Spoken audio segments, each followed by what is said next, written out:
Hello दोस्तों, स्वागत है आप सभी का हमारे चैनल में। आज हम कहानी सुनेंगे पंचतंत्र की, जिसका शीर्षक है राक्षस का भय। एक नगर में भद्रसेन नाम का राजा रहता था। उसकी कन्या रत्नवती बहुत रूपवती थी। उसे हर समय यही डर रहता था कि कोई राक्षस उसका अपहरण न कर ले। उसके महल के चारों ओर पहरा रहता था, फिर भी वह सदा डर से कांपती रहती थी।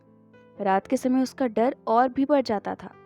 एक रात एक राक्षस पहरेदारों की नजर बचाकर रत्नावती के घर में घुस गया। घर के एक अंधेरे कोने में जब वह छिपा हुआ था, तो उसने सुना कि रत्नावती अपनी एक सहेली से कह रही थी, यह दुष्ट विकाल मुझे हर समय परेशान करता है, इसका कोई उपाय कर।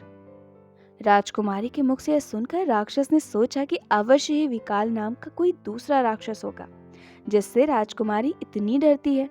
किसी तरह यह जानना चाहिए कि वह कैसा है, कितना बलशाली है।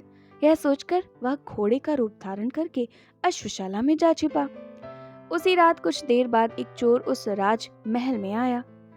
वह वहां घोड़ों की चोरी के लिए ही आया था। अश्वशाला में जाकर उसने घोड़ों की देखभाल की और अश्वरूपी राक्षस को ही सबसे सुंदर घोड़ा देखकर वह उसकी पीठ पर चढ़ गया। अश्वरूपी राक्षस ने समझा कि अश्व में यह व्यक्ति ही विकाल राक्षस है और मुझे पहचान कर मेरी हत्या के लिए ही यह मेरी पीठ पर चढ़ा है। किंतु अब कोई चारा नहीं था। उसके मुख में लगाम पड़ चुकी थी। चोर के हाथ में चाबुक थी। चाबुक लगते ही वह भाग खड़ा हुआ। कुछ दूर जाकर चोर ने उसे ठहरने के लिए लगाम खींची, लेकिन घोड़ा भागता ही गया। उसका वेग कम होने के स्थान पर बढ़ता ही गया। तब चोर के मन में शंका हुई, यह घोड़ा नहीं बल्कि घोड़े की सूरत में कोई राक्षस है जो मुझे मारना चाहता है।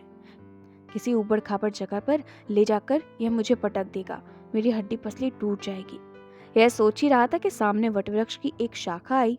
घोड़ा उसके नीचे से गुजरा। चोर ने घोड़े से बचने का उपाय देखकर शाखा को दोनों हाथों से पकड़ लिया। घोड़ा नीचे से गुजर गया। चोर वृक्ष की शाखा से लटक कर बच गया। उसी वृक्ष पर अश्वरूपी राक्षस का एक मित्र बंदर रहता था। उसने डर से भागते हुए अश्वरूपी राक्षस को बुलाकर कहा, मित्र, डरते क्यों हो? यह कोई राक्षस नहीं बल्कि मामूली मनुष्य है। तुम चाहो तो उसे एक क्षण में खाकर हजम कर लो। चोर को बंदर पर बड़ा क्रोध आ रहा था। बंदर उससे दूर ऊंची शाखा पर बैठा हुआ था, किंतु उसकी लंबी पूंछ चोर के मुख के सामने ही लटक रही थी। चोर ने क्रोधवश उसकी पूंछ को अपने दांतों में भींचकर चबाना शुरू कर दिया। बंदर को पीड़ा तो बहुत हुई, लेकिन मित्र राक्षस के सामने चोर की शक्ति को कम बताने के लिए वह वहां बैठा ही रहा। फिर भी उसके चेहरे पर पीड़ा की छाया साफ नजर आ रही थी। उसे देखकर राक्षस ने कहा, मित्र, चाहे तुम कुछ ही कहो, किंतु तुम्हारा चेहरा कह रहा है कि तुम विकाल राक्षस के पंजे में आ गए हो। यह कहकर वह भाग गया।